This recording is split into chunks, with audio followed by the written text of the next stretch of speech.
Yeah, but you can see how long it's gone. Yeah, exactly. So cut it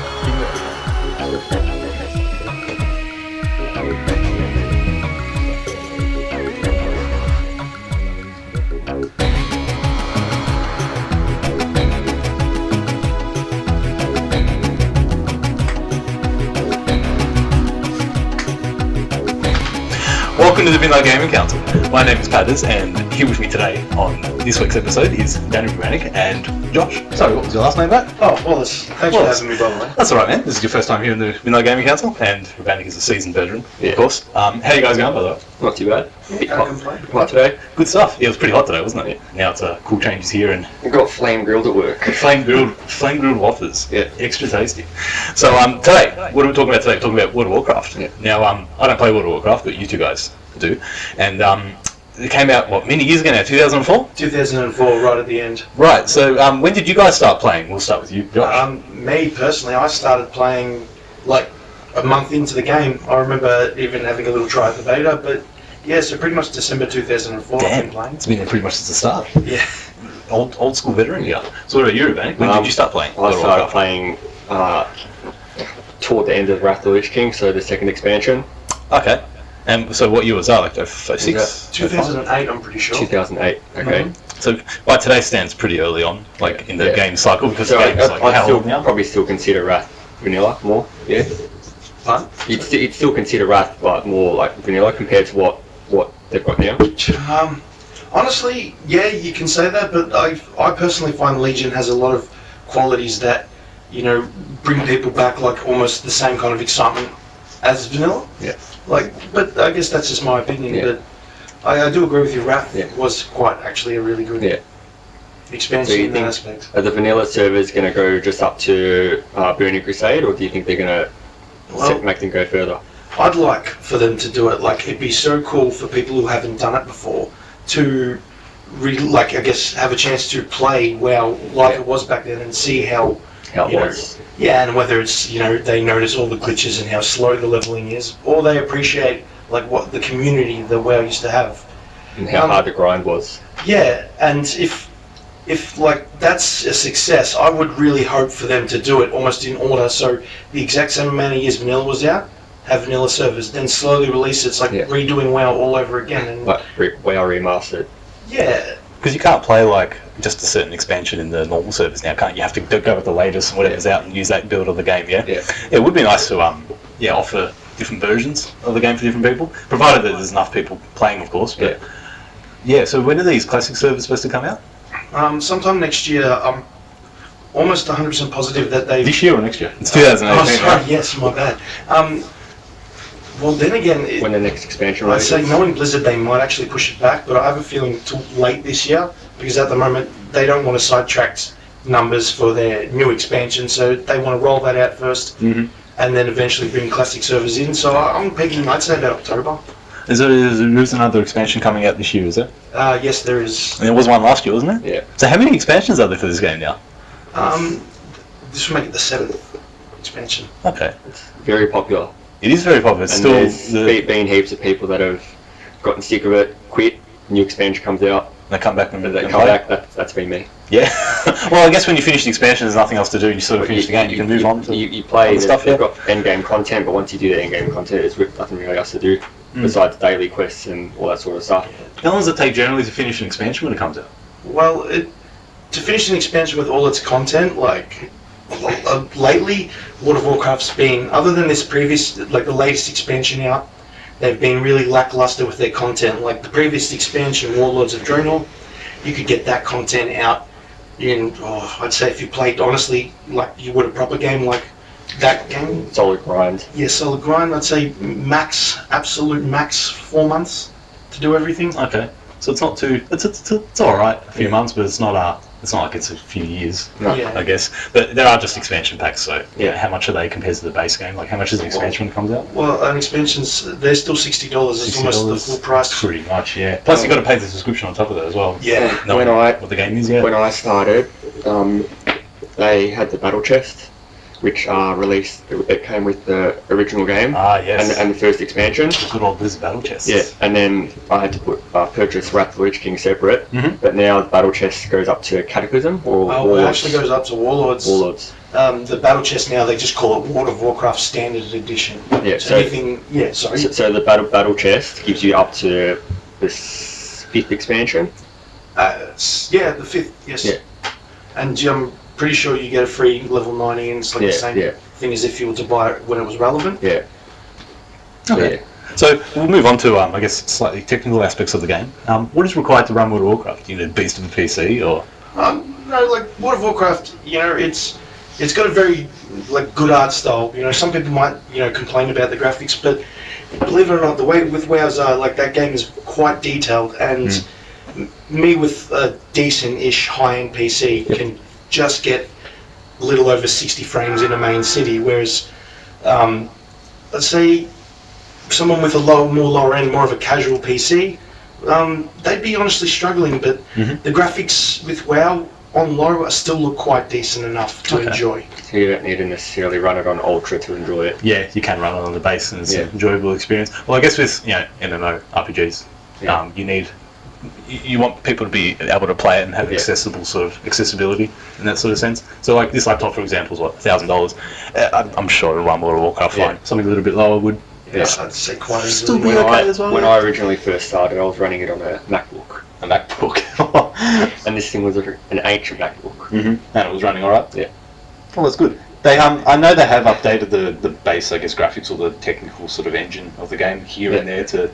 Didn't they redesign the characters a few years ago as well? They've updated models and... That's right, like the models. Yeah, a lot of updated models, but also the way they've just done environmental things, because they've added a lot more story, so a lot more scripted events happen other than a static world. Oh, okay. And I've noticed throughout the history of WoW, there's so gradual little things. They do big, texture changes and graphics updates, but just comparing a vanilla's graphics, compared to what it is now. Yeah, it's actually substantially different. Like in regards to the cutscenes, like the trailer for the new expansion that's coming up, Battle of Azeroth. Yes. The trailer is absolutely beautiful. Like the detail that they put into the trailer.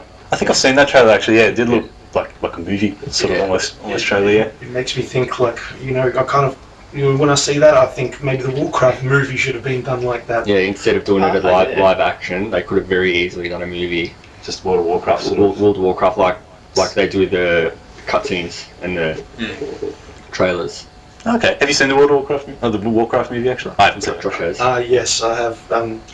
It's enjoyable. It's kind of hard. I felt like it was rushed in an aspect where WoW's such a rich history, and especially that one little moment that the movie covers. There's still a lot more to the story, and I felt it left a lot of loose ends. Yeah, it's like that with films, I guess, when you got to try pack a whole world of lore in 2 hours or so. Yeah. I don't know much about World of Warcraft, but I've played Warcraft 1, 2, and 3, so I know roughly what it's about and what's there to explore and stuff. And you can't cover all that in that sort of short amount of time. I think there's a sequel coming out there. Yeah, they're planning on having a couple of sequels, I think. Whether they actually happen. Yeah, if it's successful or not, I guess we'll see. Speaking of story, though, is the story, because there's how many expansions, 8 or so for World of Warcraft, is the story generally is it good and progresses all right and makes sense? Well, yes and no. One of my biggest, honestly, almost 100%, this was the whole intention. The previous expansion was we want you with Warlords of Draenor. They wanted you to go back and see what it was like, with Grom, older heroes that are dead in our time. But it was they used a weird time travel paradox, and all in all, it was only really to get a character who was dead into our realm, because he's the only one powerful enough to to set these events in motion. So it felt like a cop-out in that sense, but most generally the lore and story of WoW is very compelling. I find myself liking things that finding new stuff. Yeah. Sorry. So the whole basis of World of Warcraft is essentially Horde versus Alliance. Wrath of the Lich King, they sort of put their differences aside to defeat Arthas. Yes. Lich King. Arthas the Lich King. Arthas the Lich King, then in Cataclysm to destroy Deathwing. And then in the following one, Siege of Orgrimmar, who was that? The following one was a Mist of Pandaria. That was more or less made up, but the art style, and I reckon they really put a lot of effort in due to it. They kind of pulled it out of thin air. But so was Garrosh? Yes, that was Garrosh, the leader of the Horde, or former leader of the Horde. And then the following expansion had is Archmond. Yes, the Demon Lord Archimond. And then following that was Legion. Following that is Legion, and the final boss of this expansion is actually a Titan soul called Argus. Yeah. And then so in all those expansions, the Horde and Alliance put their differences aside to defeat a common enemy. Yes. And in this expansion, it's Battle of Azeroth, so they're going back to fighting each other. Horde versus Alliance. It's like, we defeated the guy that's going to wipe us out. Let's wipe so out I'm interested to see where they go with the story and who becomes another common enemy, because in the last expansion they defeated the Legion. Yeah, and they pretty much went to the Legion planet. They defeated. So it's looking like maybe the next one will be against the Horde versus Alliance for the next expansion. Well, that's what it is. Battle of Azeroth. But who they choose to be the enemy. I don't think that's the thing. I know that's, I guess, the core, but I don't think that's the whole story, because I think just generally Blizzard tend to put a lot of spoilers and Easter eggs. Like I've had doing missions and reputations where a little singlet will happen referring to, like there was this one with the dragon mistress, and she was referring to the Master's Return.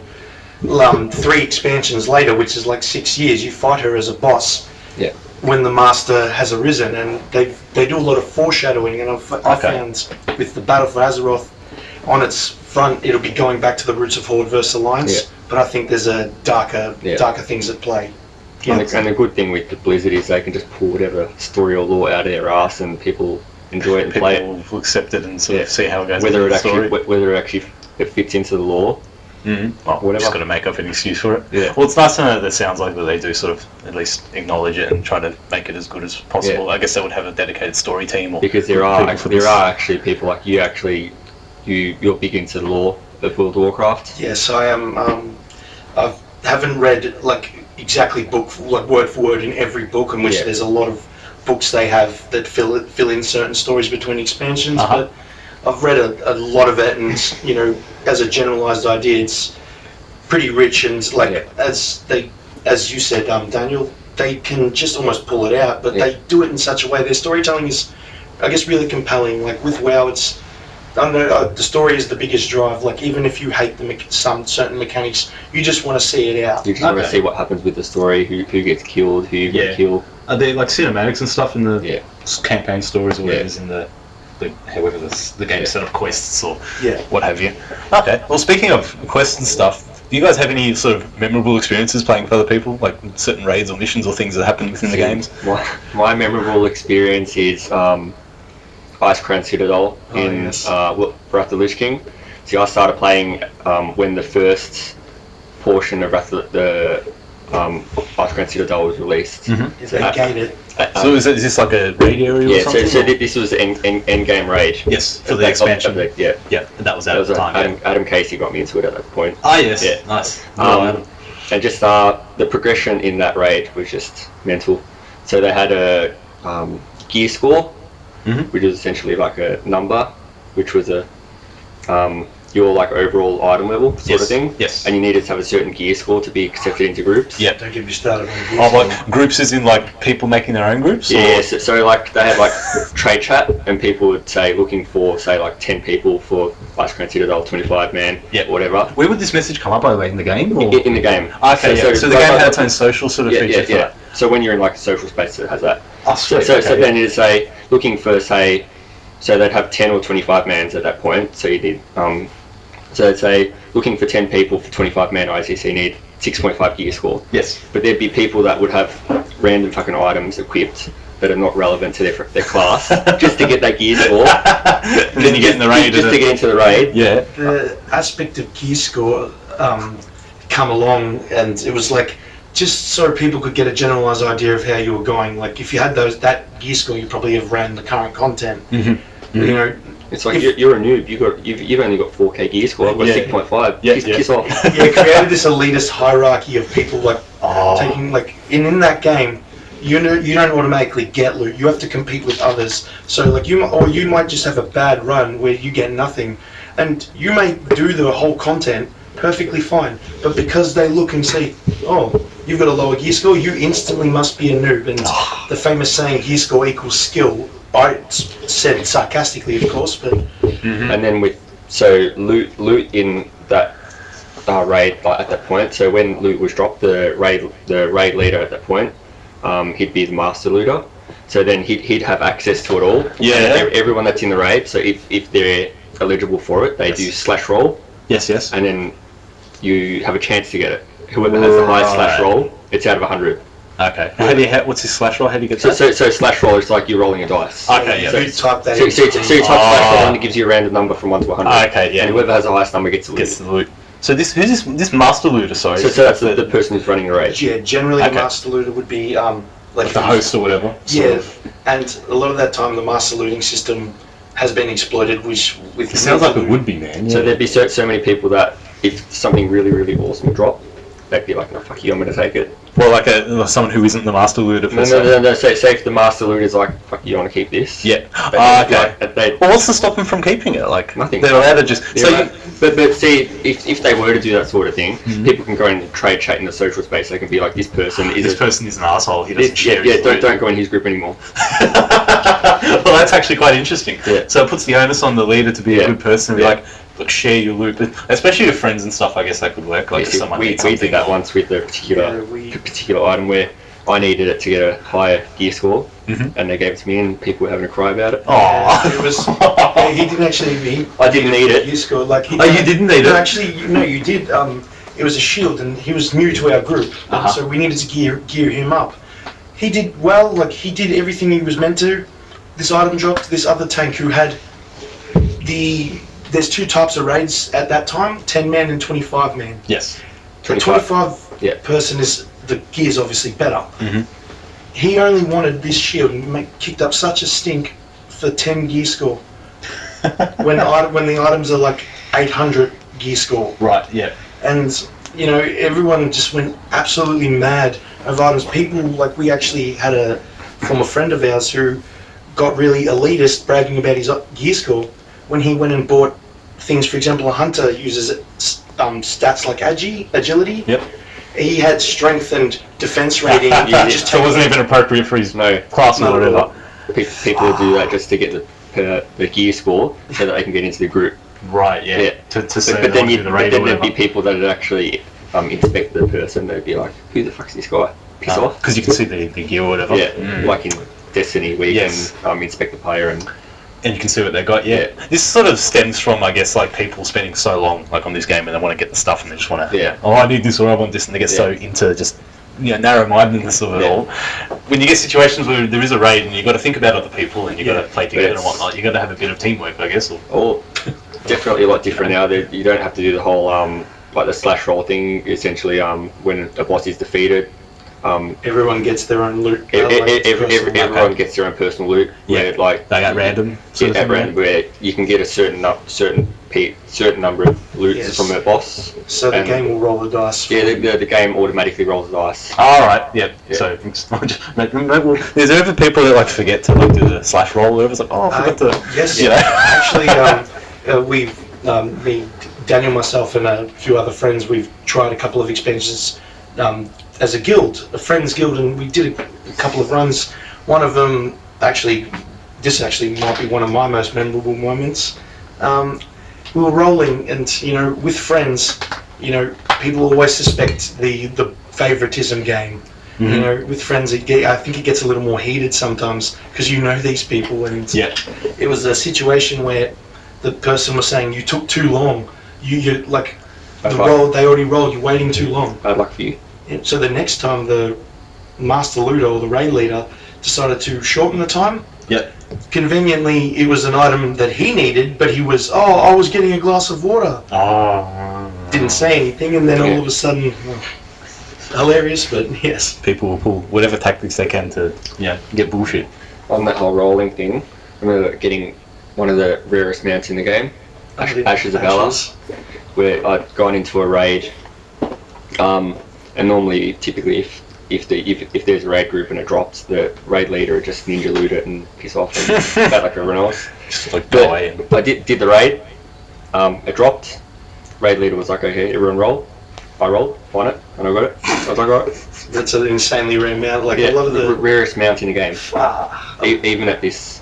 Yeah, even this, because a lot of the things to do in the downtime of where I was going back to old content. And farming mounts. Yeah. Okay. Like old gear and stuff to get to complete collections or what have you. Yeah, later they put a transmog system in where like they've actually got a wardrobe where it actually allows you to collect appearances and stuff, and you can put them over your current armor. Yeah, so you have your current armor, but you have it visually in the style of old armor sets, which has been amazing for some creativity. Like people's creativity surprised me. Some characters I see, and I'm in awe at how awesome. Like even some references. I saw a Blood Elf character.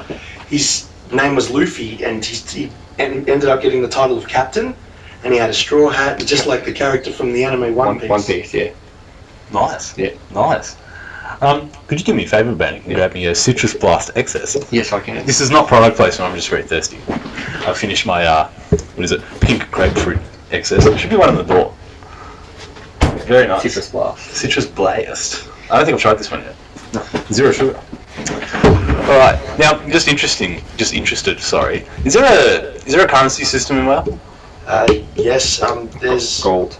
Yeah, it's gold. At the start, they work on 3 systems: coppers, silvers, gold. 100 copper, 100 is 1 silver, 100 silver is a gold. But in today's version of the game, like silver doesn't even exist, nor does copper. It's all gold. Okay, so it's gold just to... So back in vanilla, having gold was so hard to come by, as opposed to now it's just like... yeah, because this is from last decade more so now, my knowledge of where gold farming was a big deal. Yes, it is definitely still big now. Is it still a big deal now? Yeah. I'll be, not proud to admit that I was in on purchasing gold back in the day. Yes, I have purchased gold once upon a time as well. The prices is shocking how it changes per expansion. I remember we paid $200 for, it was 150 gold back in the day. Whoa. Now it's 50 cents a K for 1K gold. Shit. Yeah, the economics have changed ever so slightly. You used to, I remember the first time I did it, you buy the gold and then you go into the social space and it's just this random shady deal where some guy whispers you and he's like, "Oi, hi, how you going?" and you do the trade. Yeah, you meet him in some port town, they hide you in these areas. But now, because Blizzard are cracking down on it, the way they do it is the way they do it now is they get you to put stuff in the auction house. Yes. And they get you to say, look, if you're buying, say, 100,000 gold, they get you to put 10 items in the auction house, each at 10,000 each. Yep. And then they go in there and they buy it. Okay, for that amount of gold. Yeah. But you'd want to hope you'd put an obscure item in because, the auction house is actually quite, filled with people on it concurrently. So they just say to put a extremely uncommon item. No, an extremely common item. So whether it be a material or a tooth or something like that. And because there's nothing worse than going to get it and then all of a sudden someone's picked up your purchase. Right, yeah, because it's out in the marketplace. So yeah, I'd imagine people just lurking around waiting to snap up the shit. Blizzard are definitely cracking down on that. And okay, so what do you use gold for though? What do you in the game? So you can buy gear, shit, upgrade stuff. You can when people get mounts, if you get a particular BOE item. So you can get items when some items you get when you equip it.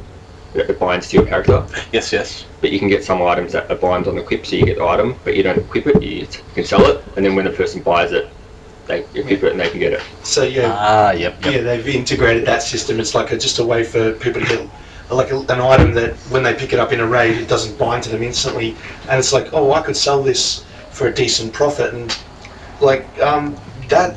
With that in general, the gold is almost with WoW.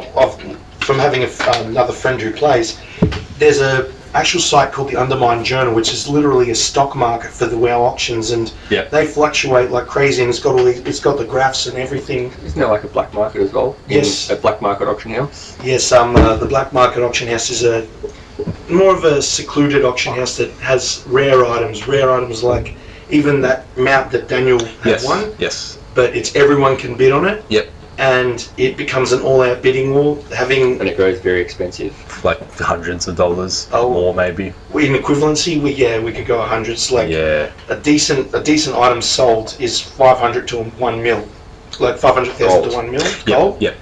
But I've seen items, in particular the rarer ones that don't exist in the game anymore, go for almost max currency limit, like 99 million gold. Jesus. What kind of person do you have to be to want these sort of things? I guess a completionist, or like if you really want that one item that you didn't get or something. I don't know, Daniel. I'm not sure about you. Like I find myself with WoW, it's never fully interested me, but then all of a sudden I wanted to do pet battles. I'm just like, I'll try it. Yeah. With Mr. Pandaria, they implemented pet battles, kind of like Pokemon battles. Okay. Oh, like actual like pets. Yeah. So the pets. So it's got like little critters where you can get like little. Like robots or like little animals and stuff. Yeah. You battle them like Pokemon battles. Like turn-based battles. That literally, I think for a lot of people, kicked in the desire to collect more, because, like, just with that, it's like all of a sudden you're collecting pets. Now you want to go collect more mounts. You just get into the zone of collecting, and they really have not much worth. Like, I mean, unless you're selling them and turning them like farming them profit. Profit. They're just cosmetic. Yeah. But I'll tell you what it is, I find, I've found myself killing hours and hours just finding certain pets and collecting new things, and it's something simple but, unnecessary, I guess. A little bit. It's just sounds like another side activity, I guess, to add to the game. Just another aspect of it. And when you've got many millions of people playing this sort of game, it does turn into something which is bigger than probably you could intend to be, or just with the whole selling of items as well on a marketplace and stuff like that's just next level sort of stuff. But and you can use in-game gold, so you can technically play it for free. So you can use in-game gold to buy tokens, like 30-day tokens to play the game more. So you don't need to pay the subscription. How much is a 1 month token in gold?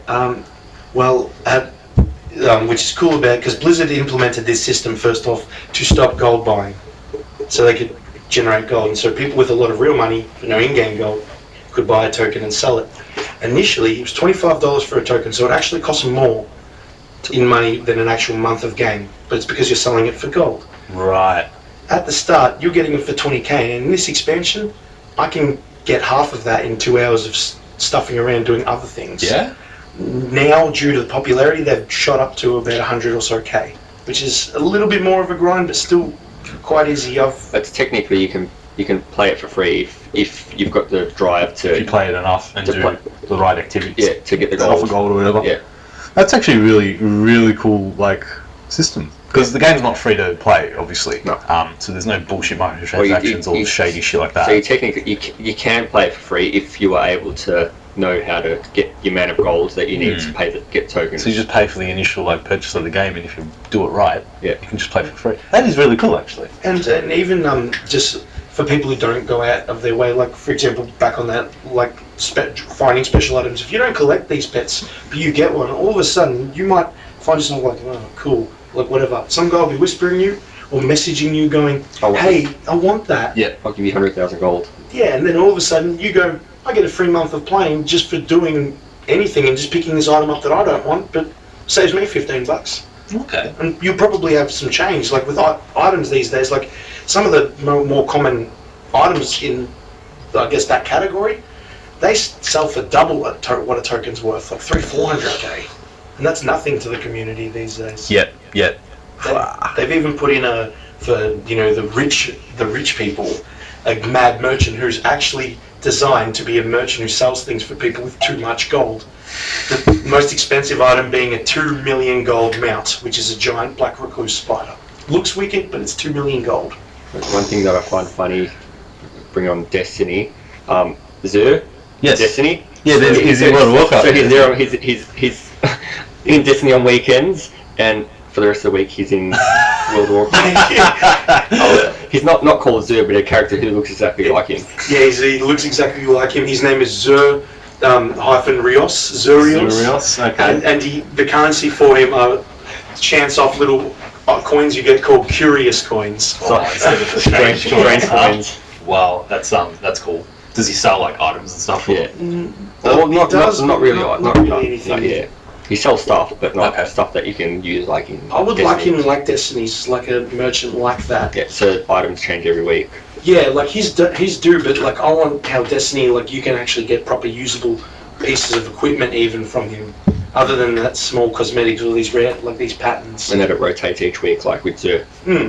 Like even if you had a chance, like for example, like the coins aren't easy to farm. Yeah. But you could drop a piece of current tier loot. Yeah. Like saying, okay, this is the warrior class's shoulder pads I'm selling. Yeah. But not everyone. It's not a cheating method because those coins are hard to collect. Yeah.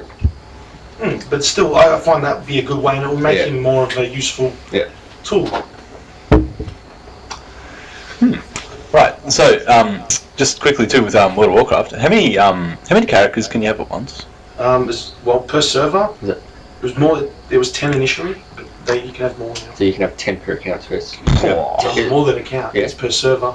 So there's a bunch of servers in the game. I think you can have 12 characters per server, but literally that's 12 characters per server, and there's probably about 100 servers. So. Yeah. So you can have as many servers, characters, and stuff. Speaking of servers, actually, do you use have you played on like the not illegal servers, but like the private servers? Private servers, yeah. Yes. Like what are they like? Can you full on mod them and change shit or? Well, I haven't like been able to do it myself. Like go onto one of those like ones where it's like almost like a sandbox for myself. But I've been on ones people created and they've like obviously done some pretty cool stuff. Like you honestly can. It's almost in a way like you can spawn a minion here, like a character there, and you can make him sell whatever the hell you like. And people have actually modded the game. There's a particular mod that you can actually drive cars, like in that. There's an old WoW commercial where someone saw that idea and goes, yeah, I'll put it in so you can get, like, you know, RXs and all that in the game as mounts, and they look rather good. They don't fit in the fantasy aspect, but they fit in the game. Yeah, like the quality is very similar and whatnot. And there's a lot of mods, but like a lot of those mods are fun, but then there's the private servers where they try and replicate a previous expansion. Yes. Which I can certainly see a want and desire for 100%. That's understandable. But they like Blizzard don't really allow this, do they? Well, Blizzard actually didn't care. Okay. Because a lot of the private servers were like, oh, you get for vanilla. It took a long time to level. It's like, oh, we get times 10 XP. But in those ones, because they're small companies, a lot of donations. But in the same with a few games, it's like you donate, you're instantly more well off than a person who just wants to play it. Yes. Yeah. Until Nostalrius, which was a small company who made a perfectly working vanilla, like down to the T. That had over 1 million subscribers to that, free to play, and the server's pop was maxed almost. Like there was currently 4,000 people on it at a time. Jesus. Minimum. And all of a sudden, that's started getting popularity. That's when Blizzard decided, sort of realised we can probably do it properly and get it working properly, whatever. Is the Blizzard Classic Vanilla servers going to be part of the subscription, the current one, or how are they working that out? I'd say so, because I'd say it's like, okay... So is it going to be like when you go to make a new character, there'll be a specific server that you can... Yeah, like the tabs, there's how they have US, Oceanic, they'd probably have classic ones for that. Okay. Because I'm just wondering, like, if someone just wants to play Vanilla Classic WoW, they'd have to just pay the subscription still regardless, Well, that makes sense. I'm kind of hoping that they continue on with like Burning Crusade and Wrath of the Lich King. I'd actually like to go through the whole ICC progression again. I'd love to do it again, and it's like the beauty of that, which is what I hope. It's like, how would you do it differently? You literally potentially the thing is, going through it all again, we know all the encounters, we know all the bosses, so we know how to do it all. It's just a matter of going through it again when it's current. Yes. See, the thing is, like the current expansion now, you can just go through it. You can just one shot everything yourself, solo the whole. Yeah, because with your level, it's so much greater than stuff that's gone before. Yeah, and sometimes you wonder, it's like, oh, you remiss. You're like, damn, I missed that fight. Yeah. So the last boss, the Lich King fight, that was so hard. It's so hard. Today's still memorable. Yeah, the Lich King fight of its time was probably one of the hardest bosses in World of Warcraft. It was very hard, but they made they made that whole story really well. I guess the whole Lich King storyline is very rich, and maybe that's why they haven't captured that magic, because I find a lot of people agree that Wrath is probably the pinnacle of WoW. Yeah. But they're doing well with what they have, but like when it comes to designing certain mechanics or certain things you just miss, and having the classic servers would do really well in that aspect. Yeah, so if someone was to buy like World of Warcraft now, they can't exactly go through that progression exactly the same, can they? No, because it's all different now. Even the core leveling is changed in Cataclysm. You level up so quickly. And in its defense, though, the questing is actually more streamlined. Everything's in a relevant location, not stuffed together, and they send you everywhere. Yeah, so essentially you do one quest line, it sends you to this location, you do the quest there, it sends you to another location, you do another quest, it sends you to somewhere else, and then it's like a quest line. Yep. And where in WoW that was generally you did that, but for example, the quests where it would send you, quests that you'd usually pick up from another area would be there just because it's more local and you don't have to, because in old WoW, when the mounts were more expensive and higher level to get, in particular one of the largest zones, the Barrens, was a 10 to 30 zone. The runs were, like you'd literally go and make lunch on some of these runs. But I feel they've streamlined it well, but the one thing they're missing out, because of the way the quests were, and so vague a lot of the times, they didn't have a quest helper, it forced people to talk and communicate within the world, and that's one thing they've taken out of, which is okay, I guess, but I feel that they've gone a step too far. Right. The current, it's got like the quest helper where it tells you to do what quests to do, recommended quests, sort of stuff, instead of going out and seeing finding stuff or working out, finding out for yourself, or seeing if other people are doing something, like, hey, what are you guys doing over there or whatever. And that creates even that itself creates a chat community. Like all will start as someone asking, and then whether someone is serious or tells a joke, there's always some form of conversation going on or assistance. And I remember it was such a popular thing, like people be asking for coordinates, and you'd have even a player going, hey, I'm not doing anything, I'll come down and show you where it is. But these days it's almost like they're just NPCs. A lot of people don't talk to one another these days in WoW. No, because they just know already. Well, they're busy doing their own thing, I guess. They've done it so streamlined. It's like WoW's become almost an anti-social game.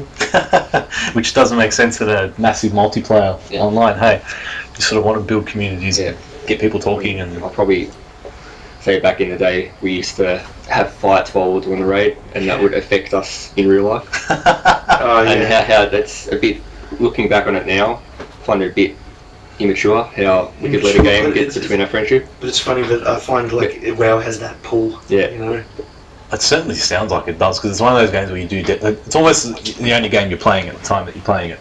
You put so many hours into it and stuff, so you do form those friendships with people. And, you're spending that much time together and stuff too, so shit's going to get in the way. It's not like you play Call of Duty for an hour or two and it's over and done with. It takes an hour or two to set up something and this and that. So I'll get the next expansion, play it to end game, have some fun, be done with it. Do you play with the same sort of group of people when you do that sort of thing? Like the expansion comes out, you sort of play together and That's good. That's good like that when you've got a community of group of people that you can always go back to and do that. You have your guild, and they've got the whole Battle.net ID thing.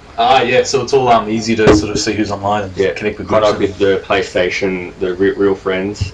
The Real Friend names. It's actually got that with the Battle.net, where you can add their Battle.net ID, and then you can request a real name. Their real names. Yeah. Oh, that's good. That's neat. Can you make is it like a clan option in game and stuff? Is there all that sort of features there? Guild. Guild. Sorry. Yes. Yes. Guilds I tend to enjoy, some of them, a lot of the guilds these days, they just mass invite people and it just becomes a thing, and then they try. Yeah, I find that too. It's they try to get thousands of people. And it's as opposed to some particular guilds that are solely progression guilds, so they have their core group, and then they just like to add extra people. And then if they're looking for particular people, they'll specifically say, we're looking for, say, a tank or a heal or a DPS or something like that. In a sense, sometimes those guilds tend to be bad, because it's you're all part of the guild, but you're not part of the main group. You're not really the friend, one of the friends. We don't care about you. Yeah. You're part of us, but you're just a number. When it gets bigger than the group, how big the group can be in the game, you start to get into sort of issues like that. You can have a bit more to make up the numbers if some people aren't here or whatever. But let's say 25 man raids are biggest in WoW, It's up to 30 now actually. 30? 30 in a general mode, but then Mythic takes you down to 20. So the hardest mode, which is they call it the real progression mode, 20. So if you've got like 50 people in a group, that's you got a bunch of people who aren't going to be. You might as well have 2 groups. Yeah, the raids are scaled now, so there's no 10 man or 25 man. So if you've got 27 people, it scales the bosses to fit the to fit 27 people. Yeah, to make it a certain difficulty. So if you've got 16 people, it scales it to 16 people, but you can have up to 30. So you can do it with like what, 5 people? No, great. What do you need to 10. Okay, yeah. There used to be raids in WoW that 40 man. There used to be 40 man. Yeah, that's right. Isn't that the Leroy Jenkins video? Is that a 40 man raid? Or? That one is a 10 man raid. Okay, it looked like there was more people than that. Leroy Jenkins! I think it's most people's experience of, casual people's experience of World of Warcraft. Oh, it is, and like... And it's actually an achievement in game. Is it now? Doing what he done in that video. Except killing the whelps and stuff, and you actually get the title Jenkins at the end. And so you can put yourself. So, for example, my character is Shuriken. Yes. And so it could be Shuriken Jenkins. So it's like an honor or badge of honor or something. Yeah. Nice. Alright, is there anything else we've missed? Anything else you want to mention about World of Warcraft? I think we covered a fair bit, just in generalising about the game, just a general chat. It's nice to hear you guys, because I obviously don't play it, but as a gamer, I understand certain mechanics and definitely get back into it again. It's the sort of game that when a new expansion comes out, I'd get the expansion, play it to end game, have some fun with my friends. When's the expansion out later this year? They said earlier, the way it's going, I'm guessing just the way Blizzard said, they said earlier this year, I still pegged that people reckon April to May. Yep. But I'm thinking with Blizzard later on, like it works profit-wise better for them, but also just for subscription numbers and everything. Yeah. Start of the American summer, the June, because pretty sure there's a 3-month holiday for a lot of school kids there. People at school and they'll be playing WoW. Definitely this year. Fuck yeah! So nice. get the expansion, play it in game, see what's happening, and quit again. Then quit again until the next expansion's out, which will probably be next year or the year after. Or they've been pumping out expansions lately. They've done them more frequently, but what I love, especially with this expansion, it's non-stop content. It's almost, this is the first time I've ever seen people complain that there's too much to do. So Blizzard have actually had to make tweaks because there was so much to do on one character, you couldn't level up another character and stay relevant. Ah, right. As opposed to Destiny, where people complain there's not enough to do. Yeah. World of Warcraft there's too much to do. Do they update the games in between expansion packs in terms of content? Yes, they do. Patches. A patch system. Okay. So say when new patch comes out, so say Battle of Azeroth will be 8.0. 8.0. 8.0. So say if they do 8.1 will be the first major patch, like the major update for that particular expansion. So within that expansion they'll probably release say like a raid or something. So they say like a raid will come out with the expansion, but a raid won't come out on release.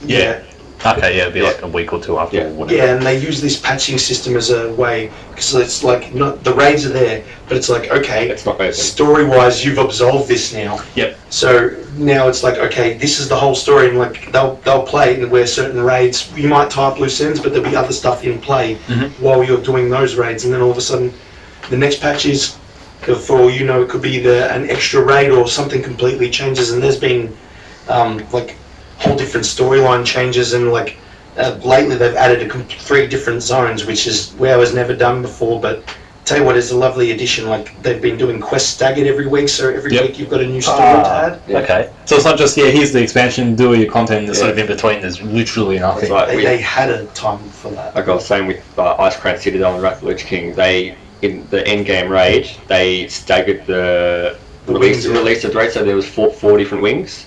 So the first one was 4 bosses, 4 bosses, and then 1 boss. Two bosses. Yeah. So Cindergroza and Lich King. Yeah. Now, from what I've heard and just the way they've done it, there generally at the end of an expansion or the final patch, you could do it. And they'll obviously give you some time to get a chance to do it and experience it. They have like a bridging quest line which sort of leads into the next expansion. Yes, but given one of the expansions, the final tier had been out for 14 months before anything new came out. The next expansion, and it was a real dead time. This time they're going, we're going to do a lead-in, but we're going to do it as we've been doing it this expansion. So they've their patching system now comes in segments. Yep. So you get the big content patch, but instead of rushing stuff out, they'll give you a big section of content with a lot of story. Like a halfway update. And then the halfway update will have the raid with plus some extra stuff they brought forward. So instead of like 7.2, 7.3, 7.4, they have 7.2.5, 7.3, 7.3.5. And now I've barely seen, like, there's content droughts, but the time between content now, the content droughts are actually they're releasing it quick enough to make it. Sorry, they're releasing them staggered enough. Staggered enough to keep people interested. Yeah, yes, to maintain player base. Like, yes, too. And in all honesty, WoW personally has never been more playable. Yeah. Like, obviously, like considering the last 3 expansions, this is the time to start up again. Yeah, so the game's been out for how long, and you can still get into it. And still if somebody wants to buy the game, install it, play it, go for it. So you can still get into it. Oh, it's still recommended then? Yes. Still a good game? Highly recommended. And with the expansion coming out soon, there'll be people playing it forevermore. Yeah. No stopping Blizzard here. Oh, they said they were only going to 100, but now who knows? Yeah. So it's at level 110 now? Going up to 120, which I'm not 100% sure how that's going to look, because doing it that's like so many levels, because that's daunting for a new player, even though they boost you, but it's like no one will ever do the old content or try it, because it's like that's 110 levels. Yeah, exactly. You can get it boosted to like level 100 or something like that. Or for the low price of 66 US. Yeah, you get I think one time to do that or something with one character. Yeah, regardless, you can shortcut your way to the content. Well, we'll wrap things up there. Thank you guys for being summoned to the Midnight Gaming Council. That's right. No worries. Thanks you for having me again, guys. That's all good. And it's your first time here, and we'll see you again. I'm sure sometime soon, and we'll definitely bring you guys back when the expansion's out. Yeah. And we'll give a bit of a review. Yeah, exactly. We'll get you guys' thoughts about it and just World of Warcraft in general at that point, and what have you. All right. So thanks for coming again, and we'll see you guys next time. Thank you. Thank you.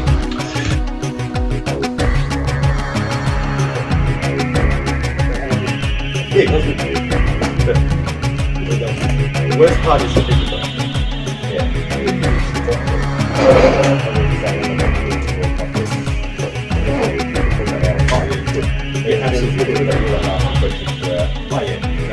Nice to keep it sort of on track.